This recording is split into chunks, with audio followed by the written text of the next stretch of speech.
Hi, Joy Olson here, Blockbuster Fundraising, and here we are, ready to go, Tuesday, live. Well, I got an email last week that I really was excited about opening, and it was from Gail Perry, and it was takeaways from the AFP conference in New Orleans. And I love takeaways. I love hacks. I love sound bites, I think. Sometimes as fundraisers, we have to work so deeply in projects and thinking it through. And it's fun when you're researching just to find great sound bites that remind you, gosh darn it, I'd sort of forgotten about that. That's exactly right. I've got to put that on my task list, or I've got to put that in my inspiration folder, or I've got to remember to do that next time. Let's make a note of that. So that's where we're starting this week. I thought I would share some of the takeaways and put my little twist on it. And some of it was good news, and some of it was bad news. Some of it was wow, and some of it was a truism, and once in a while there was a big fat ugh. Okay, let's take a look. So once again, a thank you to Gail Perry for all these fabulous takeaways from this international fundraising conference put on by the AFP in New Orleans. Perhaps you were there. But if you're like me and you weren't, and you want some great takeaways from super thought leaders, here are a few. And I'm going to start out with the good news. And this particular good news takeaway is from Penelope Burke. Now, I'm sure that you all know about Penelope Burke because she does incredible research. She's an incredible teacher. She has authored a lot of great books. This particular one, as you can see, I've earmarked it all over the place, Donor-Centered Fundraising. It's really fabulous. I think by a lot of people it's considered one of the best books out there. Okay, tip number one that you want to put high on your list right now is this from Penelope Burke. Great thank you letters cause donors to instantly make a gift. Got that? Instantly. And I have found this to be so true as a development director. You can instantly get another gift. Now, you want to make sure that you instantly thank your donors and that thank you is sincere and focused on the impact of what they've just given to. Make them feel great about what they're achieving, that they are really a hero or a shiro, and oftentimes they're going to feel so connected and so pleased. You make them feel good about what they're doing. And a lot of us want to give to causes that touch our heart, but we're really not convinced that it's actually going to make a huge impact. So get that thank you letter out, a sincere, from the heart thank you with impact. I would even use an image. And Penelope Burke says, great thank you letters cause donors to instantly make a gift. Well, from Penelope Burke, who really knows what she's talking about because the research she does is incredible, and you really should get her annual research. I mean, it's followed by everyone in the fundraising business. But this is the bad news. Quote from Penelope Burke from the conference. Today, this is last week, so today, 65% of donors are not renewing their gifts. Wow, that's bad news, and that's a wowzer. 65% of donors are not renewing. So you really need to sit down with your staff and think this through. You have got to have a plan to renew your donors. You have to have a list maybe 4 or 5 things that you are going to do and follow through on them. You need a thank you letter, an instant, gracious, sincere thank you letter. You need to follow up with phone call. You need to follow up with an email that's, hey, how you doing? We've got something that I think might be interesting coming up on our schedule. Or, hey, how about coming out for a tour? Or just, how are you doing? We want to give you a little bit of follow-up on our last project. So, because you know this is a fact, that 65% of donors right now are not renewing their gifts, you must have a cultivation plan, a stewardship plan, a friendship plan, a loyalty building plan. This is an absolute must. All right, what's the next key takeaway? One attendee's takeaway that I think is an absolute truth, a truism, was from Leah Eustace. She said to Gail Perry, quote, "Stories are your superpower." And this was her takeaway. And stories are your superpower. Put that on your remember this always list. You need to be vigilant and diligent, looking for your very best heartfelt stories.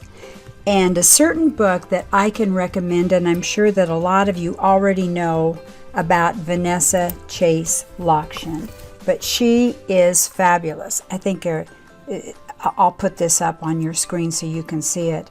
But Vanessa talks about storytelling as one of the best ways to raise money. But so we know that. We accept that as a truism. We accept the fact that stories are our superpower. But take the time, make the effort to study and research. How do you tell a great story? Get really proficient at it, because I really do think in this day and age of online fundraising and technology and videos and live videos, that telling stories are not only our superpower, they are the direct link to someone's heart. So I think the more effort and the more thought that you put into storytelling, you are going to exponentially raise your fundraising efforts. So Vanessa's book, The Storytelling Nonprofit, she has a great blog too. So work really hard on your inspirational stories. And you know, I think you should take time at your staff meeting every week to put the feelers out there. Your volunteer manager, have you heard a great story this week? What touched your heart the most? Your staff, what did you see? What happened? Tell us something that really made an impact on your heart and your thoughts this week. Your donors, when you talk to them, when you're following up, making sure that you get more renewals, ask them their favorite story about your mission or what they're interested in about your particular organization. What's the story that reached their heart? How are they impacted? Why do they care? All right, well, let's look at another truism that came as one of the takeaways from the conference in New Orleans, AFP, and Gail Perry shared this with us. And this came from Simon Shriver, and he said, quote, "There isn't one big thing to improve your fundraising program. There's lots of little things." End of quote. That struck me as so true. And in fact, next week I think I'm going to do my live on just that topic. What are the little things, maybe the 10 little things that make the most fundraising difference, that make you the best of the best, not just a mediocre fundraiser doing a pretty good job, but 10 things that could just make you a superstar because you're making your donors feel like a superstar. So Simon, I think that's a great quote and a real truism, and I think that that's one of the reasons that that when I retired from being a direct on-the-spot development director after nearly 25 years, I really loved the opportunity of researching and digging and looking on weekly on the best of the best tips, the little things that make such a huge difference, and share them with you, because it's not just one area. It's not just major gifts, and it's not just stewardship, and it's not just retention, and it's not just a capital campaign, and it's not just your direct mail, and it's not just your emails, and it's not just your e-newsletters, and it's not even just year-end fundraising, because if you don't do all these other little things, you get to year-end and there may not be too many people there. So anyhow, I loved sharing that truism with you. There isn't one big thing to improve your fundraising program. There are lots of little things. Here's a takeaway from Sanford Institute of Philanthropy.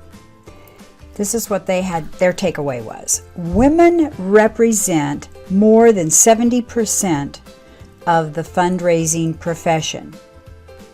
That's the good news. But only hold 1/3 of the top positions. Wow, that's the bad news. So I don't know. What do you think about that? Why do you think that's a truism? That women represent more than 70% of the fundraising profession, but only hold 1/3 of the top positions. And then combine that fact with the fact that women are our top donors. Interesting, isn't it? Gives you something to think about. All right, next takeaway. Emotion leads to action. Logic leads to conclusions. What do you think of that? QGIV. That was their takeaway. And they say this, that as a nonprofit, you need to take action. Instead of appealing to your donors logically, focus on appealing to their emotions. Well, that's certainly a truth. And I think we all know that. I used to find as a development director that I felt like it was my focus, emotions. And then when I was going to share the letter, like say an appeal, an annual appeal with the executive director, and we worked well together, but he would really focus on the numbers and the logic. And it was weighted heavily that way. So we would have long discussions to get it to a more emotional level. Now, this particular development director was one of the best, the most fun, the most productive, talented, likable people I've ever known. But he came from the newspaper industry. So logic was his ballgame.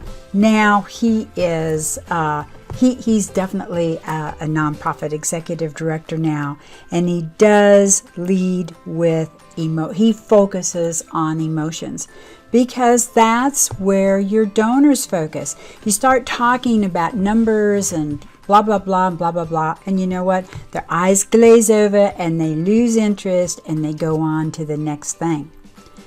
But if you're telling them a great emotional story that they're caught up in, there's no way they're going to quit reading until you get to the call to action. Kind of along those same lines, another takeaway, and this came from Beth Ann Locke, and she shared with Gail Burke for the takeaways from the AFP conference.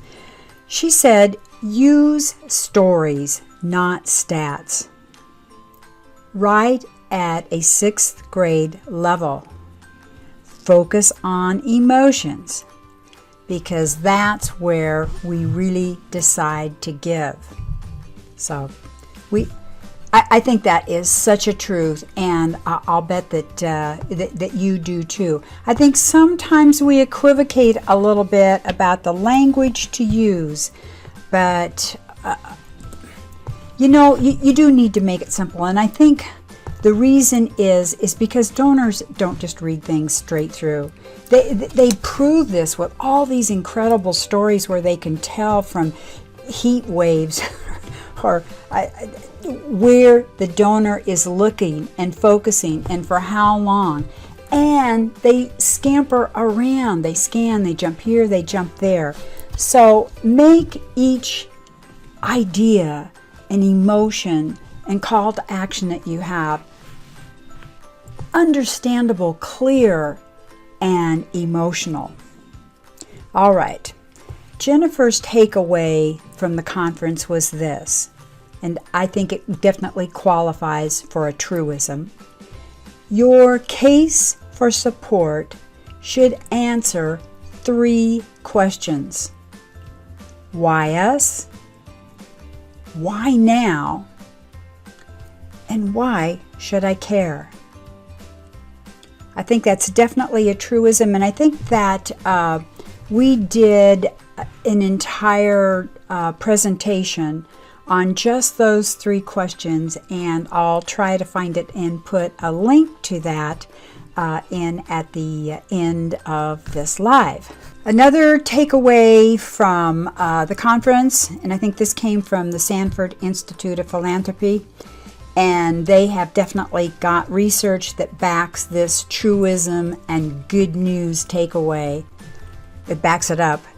Quote, a 10% improvement in retention, just 10%, can double the lifetime value of your donor database.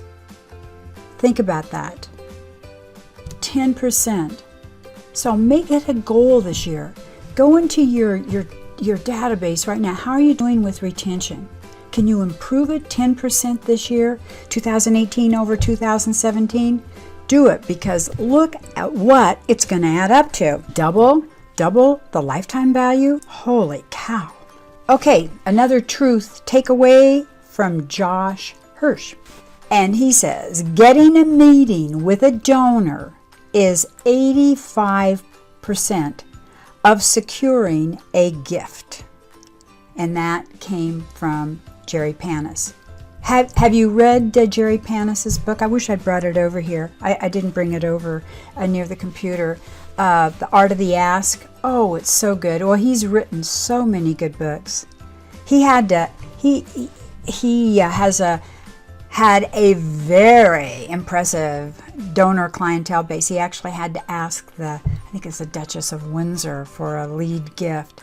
So he really knows the art of the ask. But in his book, he talks a great deal about getting that meeting, because and how to get it and how to get past the gatekeeper.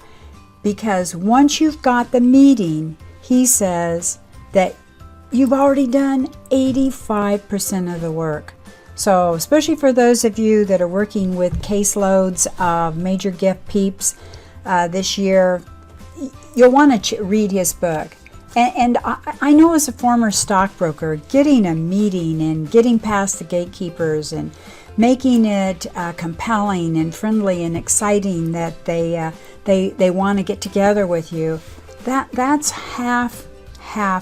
No, it's 85% of your workload. Qualify as a wowzer. Handwritten thank you notes and a call on a donor's anniversary of giving equaled a 30% donor retention rate and a 50% lift in a donor's lifetime value. Wow! Does that give you some great inspiration and a great idea right now? Anniversaries. Hey, retail, how often do you get, they'll pick birthdays, but anniversary of their first gift. Isn't that wonderful? Well, a thank you note or a telephone call is equaled in their research a 30% donor retention rate for those peeps and a 50% lift in their lifetime value. Now, is that a wowzer or not? Here's an UGG. I didn't put in too many UGGs, but there's the UGG. Quote, this is a takeaway. The most dangerous phrase in fundraising is, quote, "We've always done it this way." Ugh. Hey, listen, if you're in a situation that you go into your staff meeting and maybe you're a new development director, or maybe you've been there for a while, and you have this new creative idea that you've researched and you can back up and you're so excited, and there's usually always one says, we've always done it this other way. So you're going to have to stay positive and tenacious, take good backup, and get some of those new ideas into action. Don't accept the phrase, "We've always done it this way." I guess you could come back with, well, if you keep doing things the same way you're doing them, you're going to get the same results that we're getting. And I personally would like to try this because I think we could do better. All right, how's that? How's that for an idea? Okay, here's another takeaway. Again, get ready for a wowzer. When a donor, and this is from Meredith Niles to Gail Perry's request for their key takeaways from last week's AFP conference in New Orleans. Quote, "When a donor rings in to change their address, they are 7 times more likely to become a major donor or make a planned gift." She says that donors who care enough to stay in touch with the charity feel more connected. How important does that make the person on the telephone to receive that address change? I think you should, if you're not the one that's always answering the development phone, share this at your staff meeting. Share it with your development staff. Did you know that when that donor calls in to change their address, practice so much gratitude and be so sincerely nice, and because that donor is 7 times more likely to become a major donor or make a planned gift. That is such a huge wowzer, don't you think? Good takeaway. Thank you, Meredith. Here's one that I put, love it. I love it. And again, this comes from the Sanford Institute of Philanthropy. And quote, "I'm not a fundraiser because I want to raise funds. I'm a fundraiser because I want to change the world." Doesn't that just make you feel great about being a fundraiser? It did me, and I absolutely loved that takeaway. Takeaway that is such a truism. They're not your donors. You are one of their charities.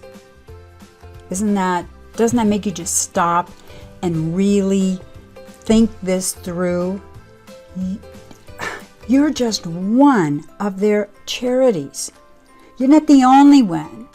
Maybe you're not even the favorite one. You can't sit on your laurels of the last gift. You must, as a fundraiser, be excited, be passionate about your cause, be passionate about getting in touch with the people that also show passion and interest. Make sure that that connection is strong, because they are not your donors. You are simply one of their charities. Truism, big truism. Here's another takeaway that I love, and it's from QGive. Ready? Ask with thoughtfulness. Thank with love. Isn't that lovely? Ask with thoughtfulness. Thank with love. And measure what matters most. Your beautiful donors. And do your work with love. Isn't that just perfect? And they say, QGive says, go follow agents of good for ideas, wisdom, inspirations, and examples that might make you cry. And I guarantee you need to go visit it. I did immediately after reading this, and it's pretty amazing. So put that in your inspiration folder and on your task list. Well, let's see. Have we really gone through about everything? I think that one of the overall themes, the takeaway, would be to say, understand the power of gratitude and appreciation. That it's just so important that you really have the empathy and the sincerity and really get the gratitude and appreciation that you need to have for your donors to be a great fundraiser. Because remember, they're really not your donors. You're just one of their charities. And we talk oftentimes at Blockbuster at how many nonprofits there are. And I'm sure that you're like me. You get so many compelling letters and stories and messages in the mail and on email every single day of your year. So to be a great fundraiser for a cause that you love, it's a combination of a lot of little things, but boy, gratitude and appreciation for your donors has to be on the top of the list. Hey, I hope that Blockbuster Fundraising is on the top of your list for inspiration, fundraising inspiration right around the corner. That's where we are on our YouTube channel.